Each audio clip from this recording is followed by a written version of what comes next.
It's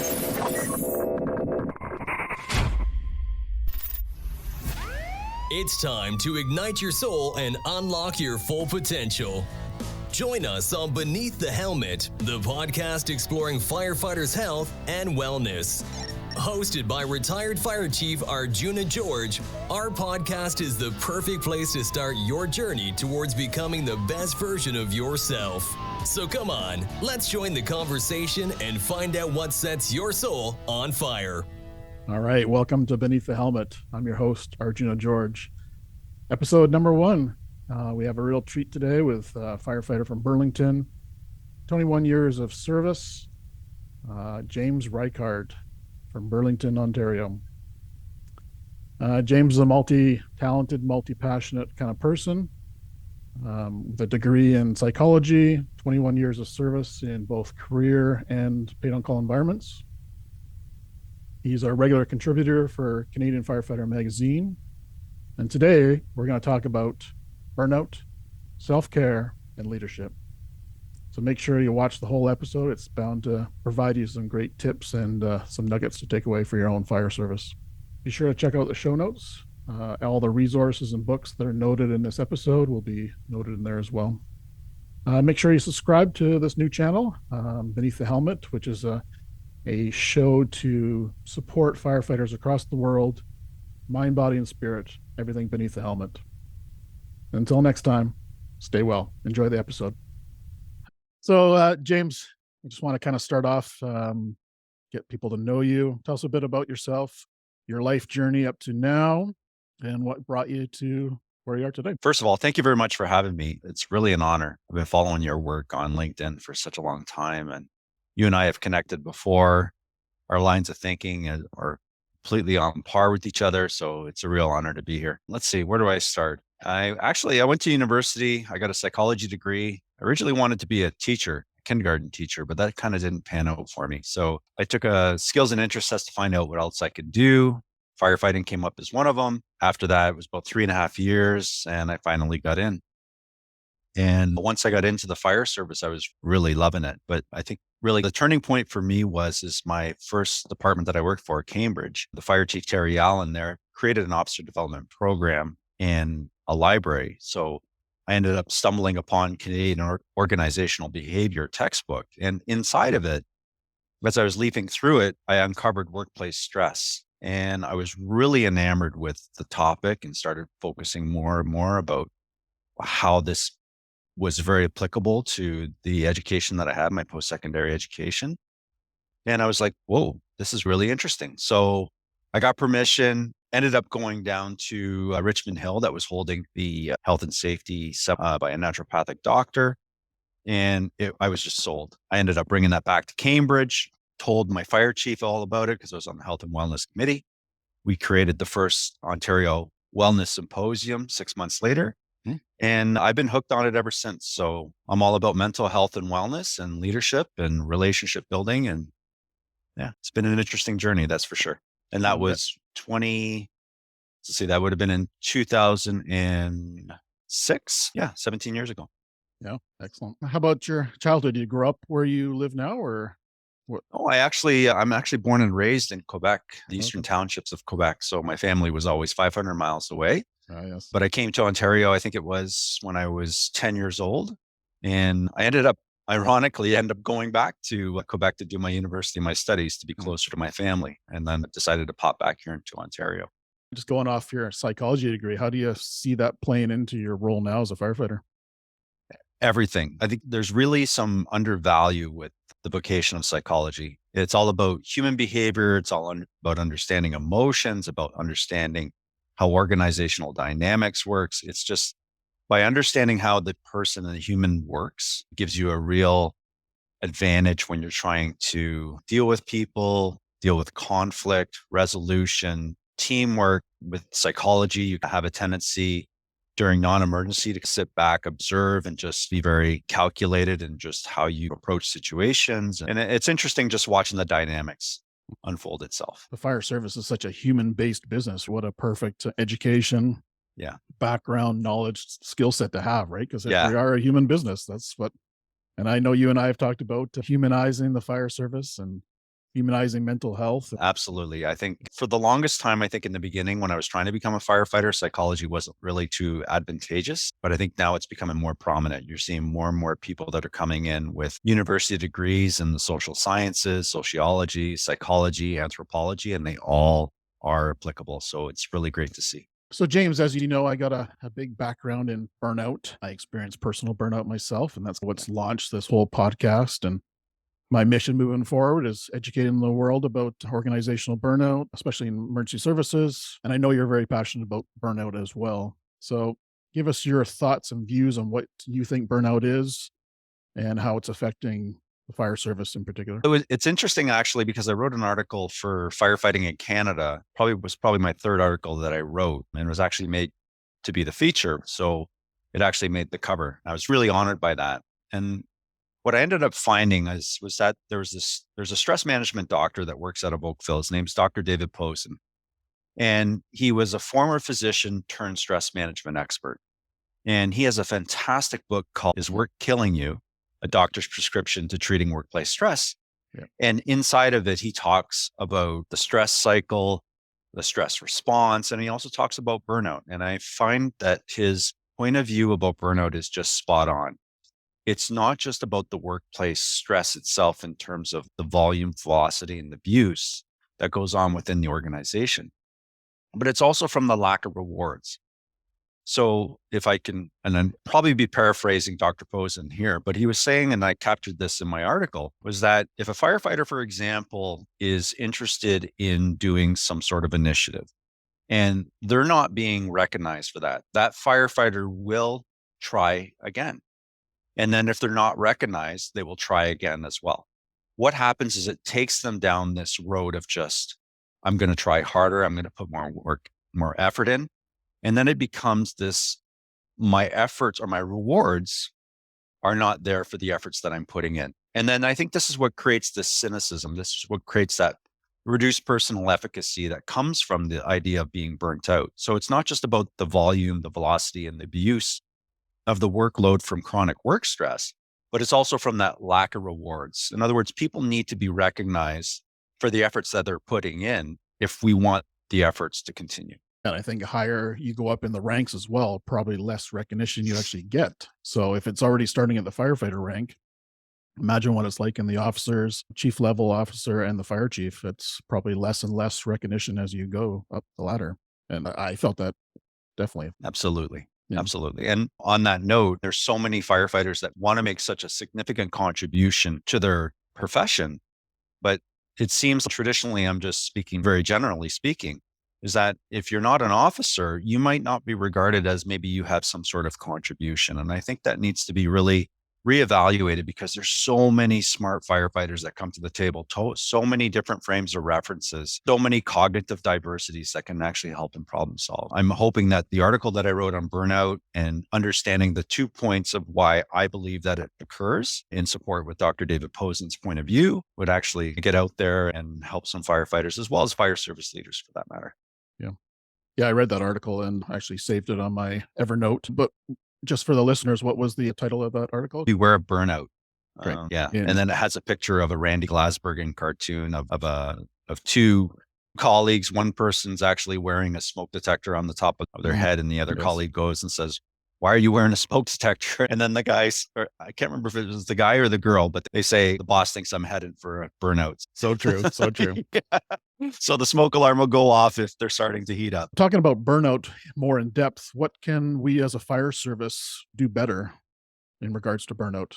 What do you think we can do better as a fire service? Well, I think in terms of burnout, I think the biggest thing is to have more awareness. We need to understand what constitutes burnout, which is that emotional exhaustion, the cynicism, and the lack of reduced personal efficacy, personal accomplishment. First thing first is we need to be aware of all that. Second thing is we need to understand that we can't do it all. There's goals. There's lots of goals and initiatives we all have, but putting too much on our plate, we just can't do it. We're not robots. We're not a sponge in terms of we can absorb everything. We get to the point where being super saturated, so we can't do everything itself. And I think the other thing is you just got to nurture yourself. You got to be in a good state of well-being. really care for yourself, both personally as well as professionally, and just knowing when to say no. When you consider burnout, is there fingers to point, or is it who's responsible for being burnt out, do you think? What's your thought? Actually, it's the joint responsibility of the worker as well as the organization. To sit there and say it's all the organization is not true, but to say it's all the worker, it's not true as well. So there needs to be a joint effort of, getting that awareness out, understanding the differences with what we need to do to just make it a safer place. I think psychological safety plays a huge piece in people burning out. You talk about the Yerkes-Dodson law that was created back in 1908, and they actually identified that there was 3 points on this bell curve. One was boredom, the top was peak performance, and then the bottom was burnout. And the things that we want to keep ourselves at the top of that bell curve, so we're in that optimal performance state. So we're away from boredom, but we're certainly away from burnout. And the idea is that by maintaining that ideal performance state, we're going to actually get the best out of our workers. The problem is though sometimes is that people can become very bored, which is just the opposite end of being burnt out. So you got to find that little happy medium spot. Any thoughts or tips on people who are listening right now on strategies you could do for your own self-care, for your own well-being to stay in that optimal level versus being bored or burnt out? Yeah, absolutely. If I could also just suggest reading the Harvard Business Review's The Making of a Corporate Athlete, Dr. Jim Lear and Tony Schwartz wrote a fantastic paper that focuses on that ideal performance state. And they basically say you need to take care of your physical, your emotional, your mental, and your spiritual capacities. And by putting good habits in place, good rituals in place, we can actually keep that peak performance pyramid going. And that increases the propensity for someone to maintain that ideal performance state. Now, you're talking about performance psychologists basically wrote this paper. So if he's working with professional athletes, like Olympic athletes and stuff like that, and if he's created this peak performance pyramid as a way to just use to measure to keep people in that ideal performance state, then I think it's something we can definitely heed. You talk about one of your favorite models, which is the Holmes and Rahe scale. Probably not a lot of people are familiar with that. You want to go over what that looks like and how that? Yeah. So it was in 1967, Dr. Holmes and Thomas Rahe created this scale that they used to try to identify life change units that a person could go through. They used marriage as the barometer, as the median piece. And then they gave median values to things such as divorce, such as a change of a job. And they totaled there was about 43 life change units that a person could actually endure. Now, don't get me wrong, this was 1967, so this doesn't include the technology that we have of today. Yeah. So I believe it's being updated. But the Holmes and Rahe stress scale is still being used by doctors and physicians today.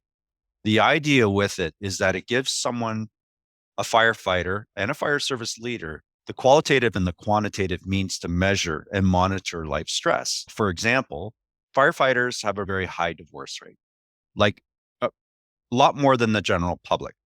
And what was interesting is, according to the general public, the incidence of a second and a third divorce increases by about 12%. So it's 62% and 74% respectively.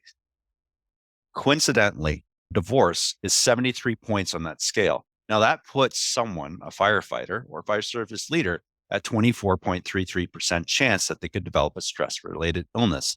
And the doctors basically identified and they said, once you reach the 300% threshold, the individuals or the subjects that they were examining had an 80% chance of developing a stress-related illness in the next 24 months.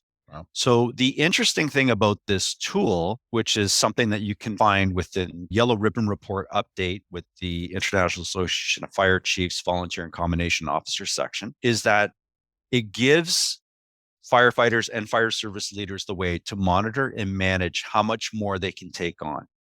And I think that's a brilliant way of basically saying there's a little bit more autonomy that we can do without activating that EAP program or any extra support services to just know how much more we can put on our plates. It's a really cool tool, and I've used it a few times. I guess that's the thing. You could probably do this multiple times through your career, through your life, and see what changes throughout that. I know when I was going through burnout, I made a life events before I even knew what this scale was, and I used the scale later on.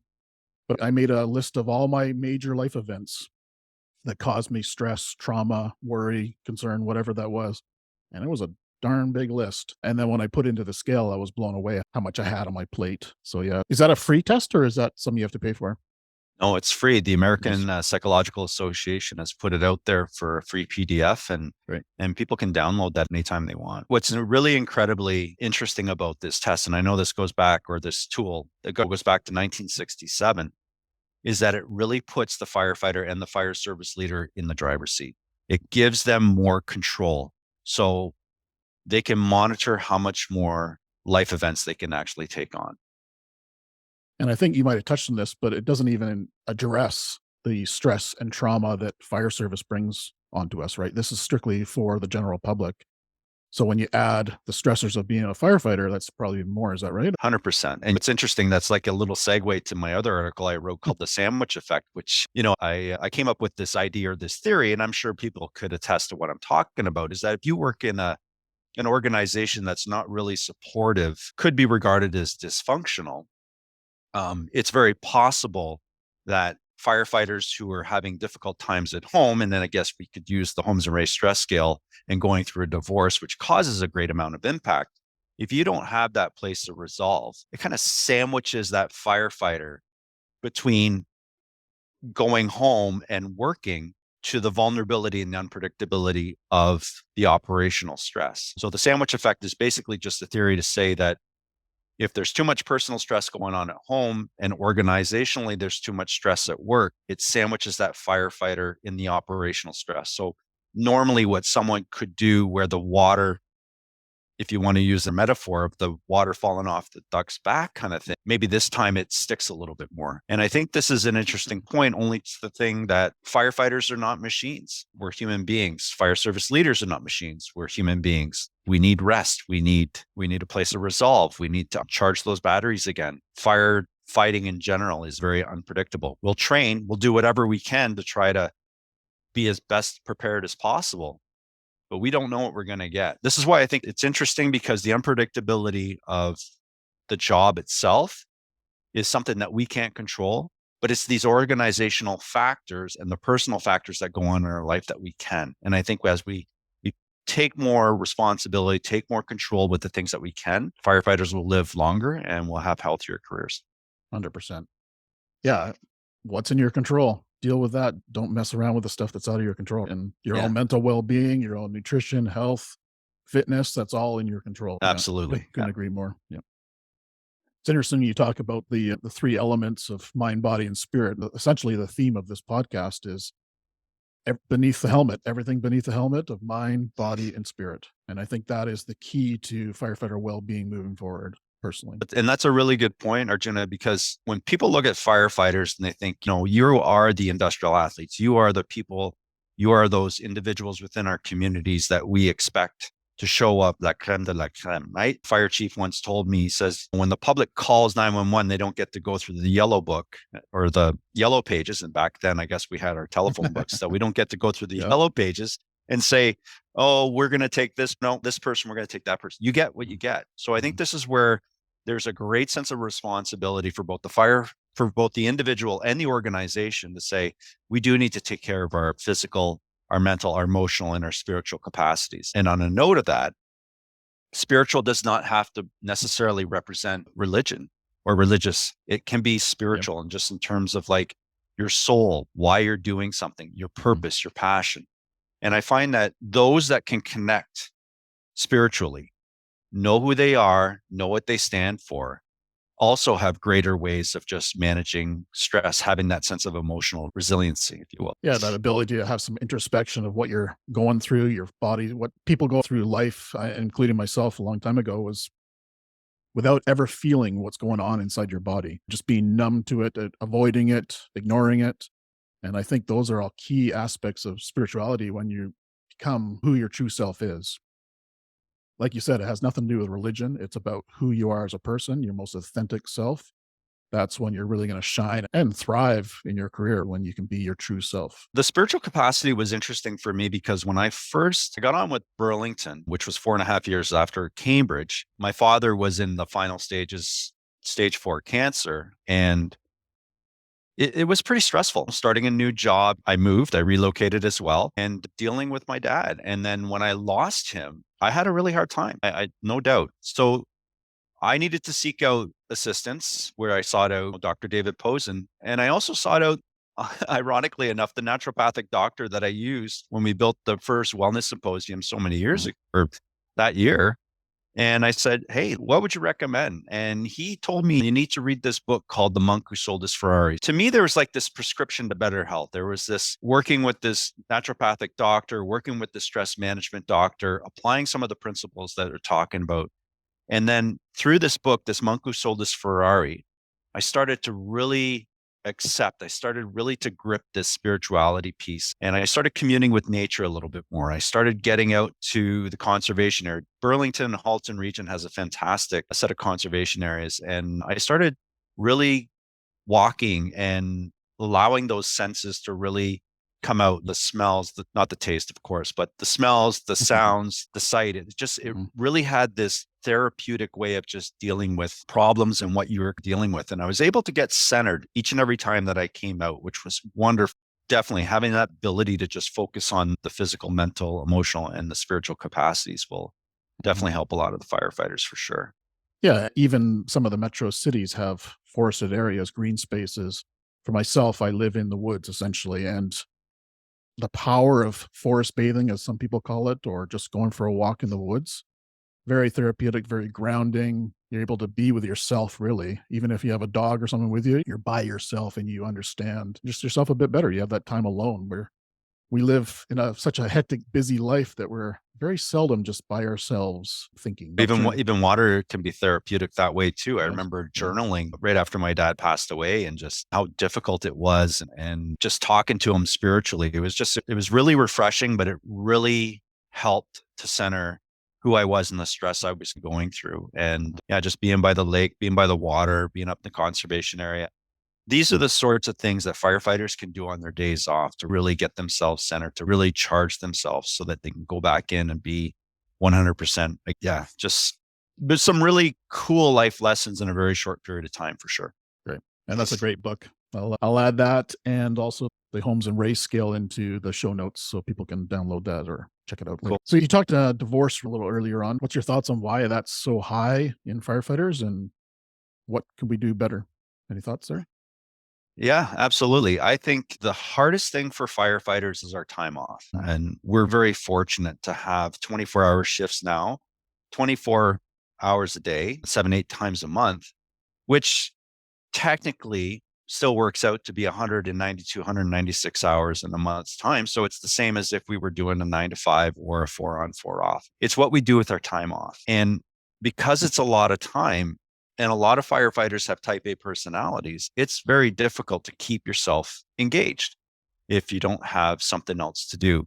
And I think the problem is that if firefighters choose not to also enjoy these passions that they do on their time off, whether that's a second job that they might have or some courses that they take, if they don't nurture their relationships at the same time, they might miss that TSN turning point when things are starting to change within their relationship. And there's a fantastic book by Dr. John Gottman, The 7 Principles for Making Your Marriage Work. And in it, he's pretty much the godfather when it comes to relationship management. And he's got some pretty good tidbits of information in there. And I think firefighters and fire service leaders for that matter, if they apply some of these principles, especially when they have that free time away from the job and nurture those relationships, there's a great propensity that they can actually keep those marriages strong. Because when we're going through divorce, it's a really, and I've never been through one, so I can't really speak to it. I could only imagine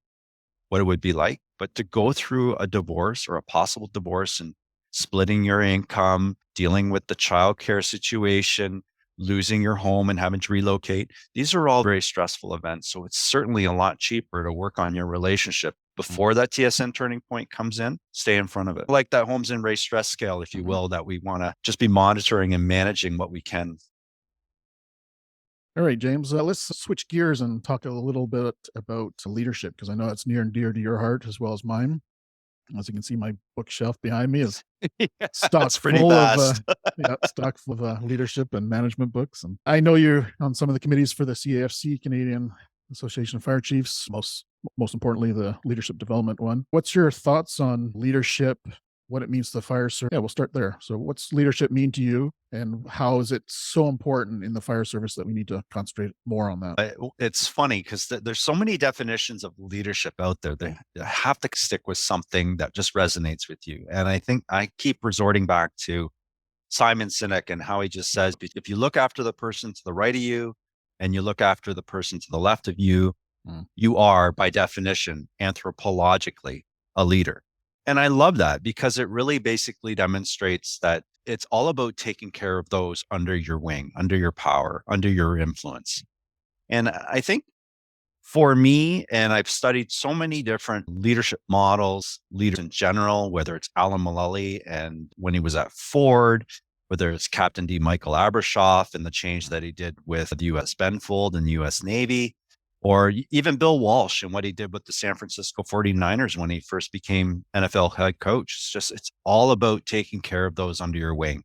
And I think the leadership is interesting. Leadership comes with power. And when you have power, when you have that ability to influence or control, it all depends on what you want to do it for. So if you want to influence, then that's great. And if you want to control, you have to know when to exactly start working and controlling the environment or the situation because you're in that position to do so. But really, it's more about influencing majority of the time because we just want to empower people. We want people to, what was the one saying is basically to say that if you take care of the people, the business has a way of just take care of yourself. I believe in the empowerment. I believe engaging firefighters. I believe in empowering them, building that sense of just purpose and responsibility and tapping into cognitive diversities and understanding what we have. Couldn't agree more. I think it's all about empowering the people and taking care of the people. That's my top kind of motto as well. If I had to sum up leadership, taking care of people is number one, in my opinion, for sure. So you talk a little bit about professional development and mental performance. What's that mean? Because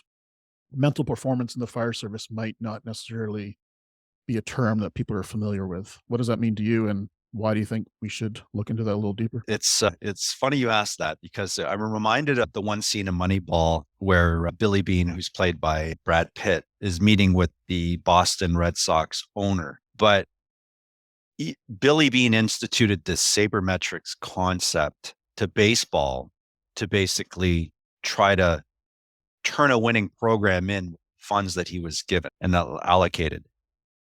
And even though he didn't win the World Series, even though he didn't make it to the division champs, he set the tone. And it was the owner of the Red Sox that basically, I know you're taking it on the chin, but the first one through the wall is always the bloodiest. In other words, you have to take a chance. You have to take a risk on some very unconventional concepts if you want to broach the conventional world to try something new. Mental performance coaching for fire service is interesting because it really is all about the athletic world. It's all about Olympic athletes and performing arts and even the NCAA. When you look at firefighters, and I believe this holistically, is that firefighters can be regarded as industrial athletes. There is an element of sport within inside the fire service.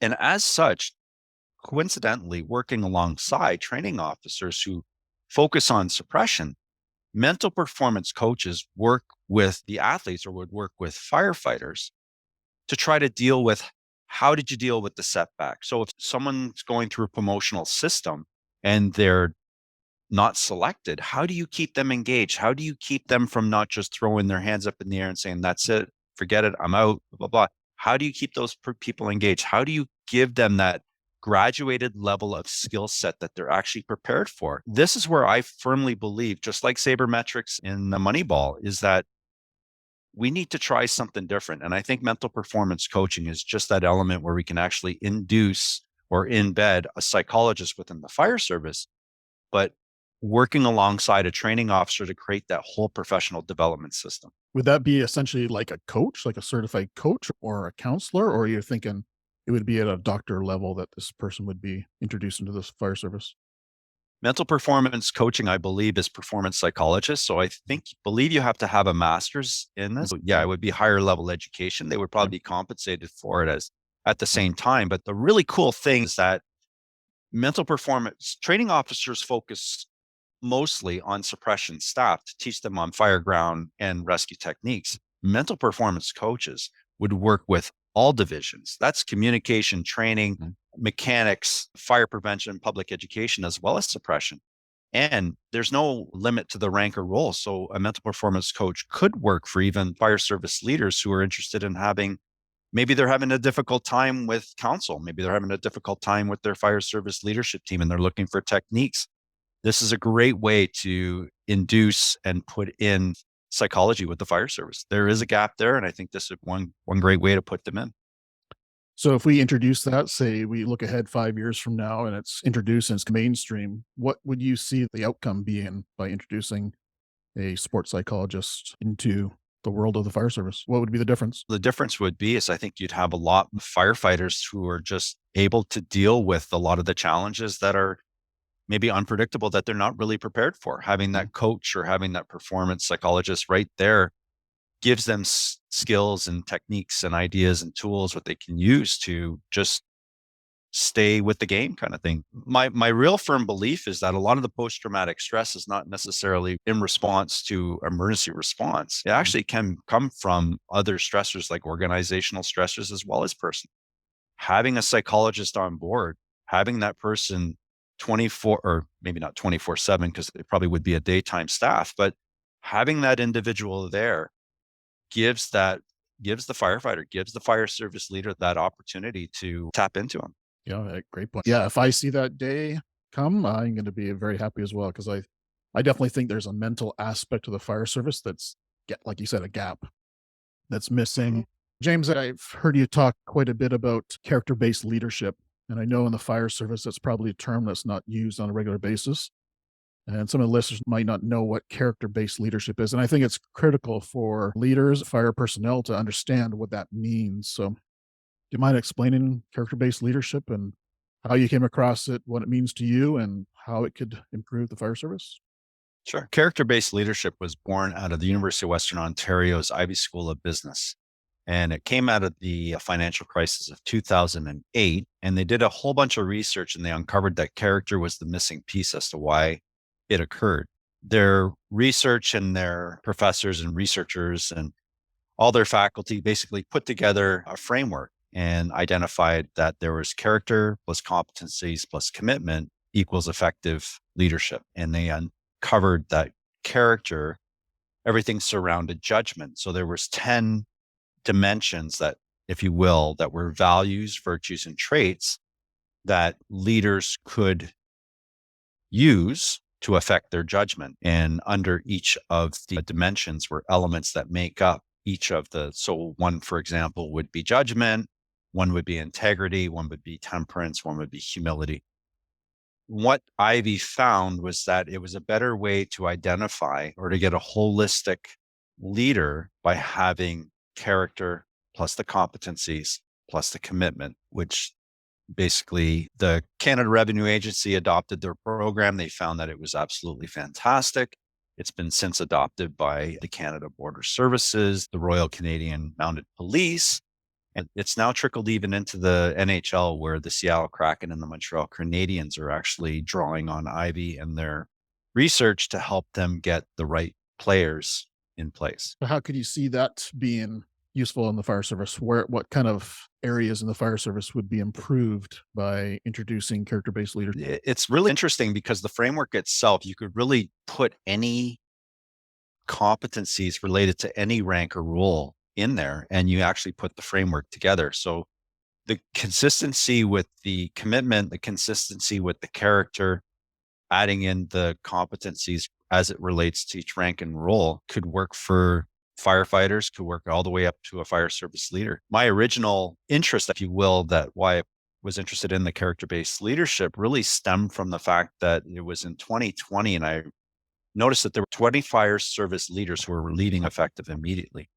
And I was astonished by the fact that there was no reason. There was no reason why a lot of these fire service leaders were leaving. It was I inferred that it really had nothing to do with the competencies, otherwise they wouldn't have been hired in the first place. So then was a question of maybe perhaps it was character. And there were some individuals nationally there was issues of misappropriation of funds. There was issues of sexual misconduct. There was abusive behavior towards subordinates.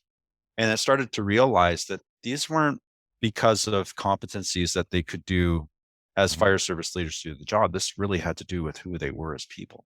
Yeah, totally.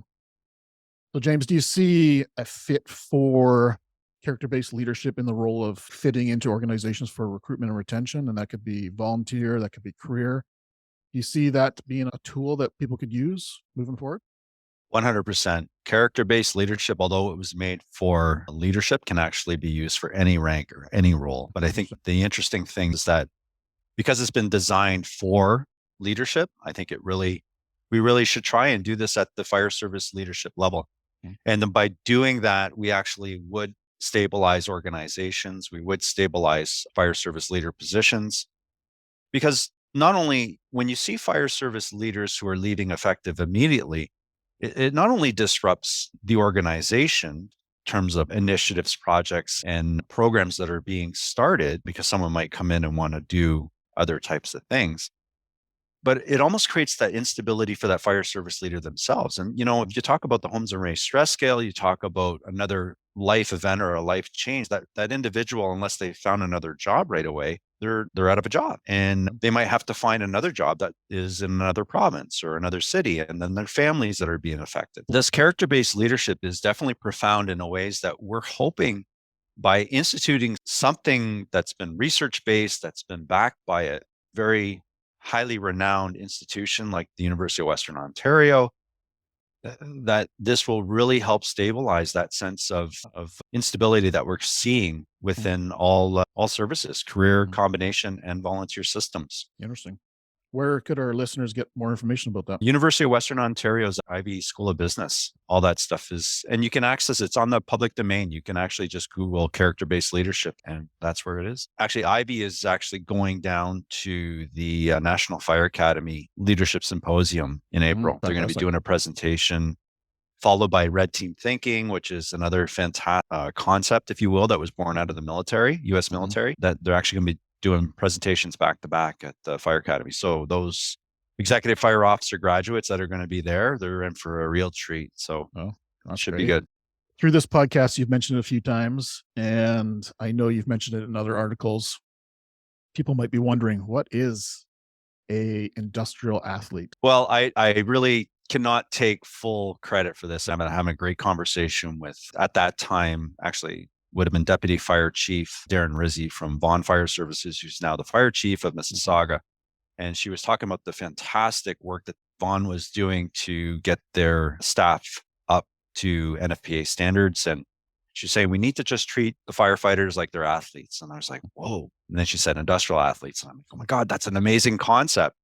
And using my own personal work that I've done with football, and how I think that there's just so much similarities between what goes on in football and what goes on with the fire service in terms of the training that we do, the coaching we have. I thought that concept really resonated. So that whole industrial athlete concept really comes from just taking care of our power, our strength, our back, our flexibility, our endurance, our cardiovascular. So it all plays its part, because there definitely is an element of sport that's missing inside fire. And it probably dovetails nice with that mental performance as well. So yeah. Football coaches, they all mentally prepare. They have either their private doctor or a team doctor that's helping them through seeing that field goal getting kick at the Super Bowl for that touchdown. They've visualized all that before the game. So I could see that being a key aspect. What do you think about that? That's an interesting point. And you go back to the Buffalo Bills when they actually were on the verge of winning Super Bowl. I can't remember what it was. And Scott Norwood actually missed the field goal. He would have had to have worked with a mental performance coach to not take on that burden himself, to feel like he was the reason why everything just fell apart and the reason why they lost the Super Bowl. So to keep him up and to keep him engaged, to keep him wanting to work harder again to be the best version he can, he definitely would have had to work with a mental performance coach. So cross-referencing that with the fire service, and if someone makes a mistake on the fire ground, or a deputy fire chief makes a big purchase that turns into an issue that are problematic, this is where these coaches can come in. These performance coaches come in and basically say, we're going to teach you how to work with the failure. We're going to teach you how to bounce back. We're going to show you how you incrementally get back into the game, because that's really what it's all about.